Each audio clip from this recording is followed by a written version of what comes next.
बहुत समय पहले की बात है। एक छोटे से गांव में एक स्त्री रहती थी। उसका नाम था किस्सा गौतमी।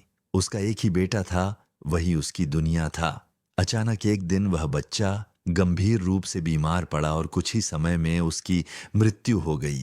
किस्सा गौतमी का संसार उजड़ गया। वह यह मानने को तैयार ही नहीं थी कि उसका बेटा मर चुका है। वह बच्चे को गोद में उठाकर पूरे गांव में घूमने लगी और हर किसी से कहती, कोई दवा दे दो, मेरे बेटे को बचा लो। लोगों ने बहुत समझाया कि बच्चा अब इस दुनिया में नहीं रहा, लेकिन दुख में डूबी मां किसी की बात सुनने को तैयार नहीं थी। अंत में किसी ने उससे कहा, नगर के बाहर गौतम बुद्ध रहते हैं, वे बहुत ज्ञानी हैं, शायद वे तुम्हारी मदद कर सकें। उम्मीद की एक छोटी सी किरण लेकर किसा गौतमी गौतम बुद्ध के पास पहुंची। उसने रोते हुए कहा, भगवान, मेरे बेटे को जीवित कर दीजिए, मैं कुछ भी करने को तैयार हूं। बुद्ध ने उसे ध्यान से देखा। उनके चेहरे पर करुणा थी।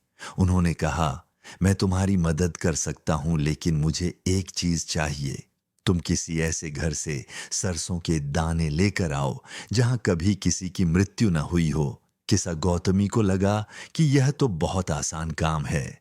वह तुरंत गांव की ओर दौड़ी।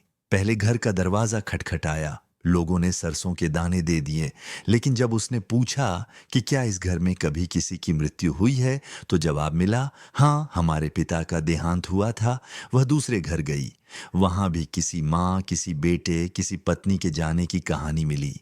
तीसरे, चौथे, पांचवें घर, हर जगह मौत का दर्द, वही खालीपन, वही आंसू। धीरे धीरे शाम हो गई। किसा गौतमी थक चुकी थी। उसके कदम रुक गए। पहली बार उसने अपने बेटे के चेहरे को ध्यान से देखा।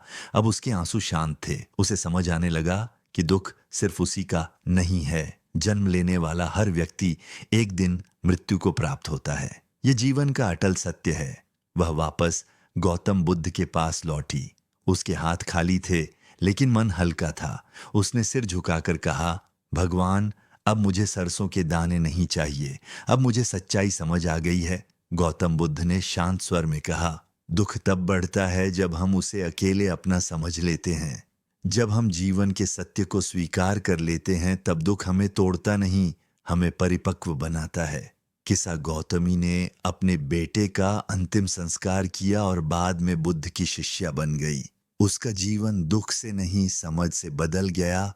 दुख जीवन का हिस्सा है। हम उसे नकारते हैं तो वह हमें कमजोर बनाता है, लेकिन जब हम उसे स्वीकार करते हैं तो वही दुख हमें भीतर से मजबूत बना देता है।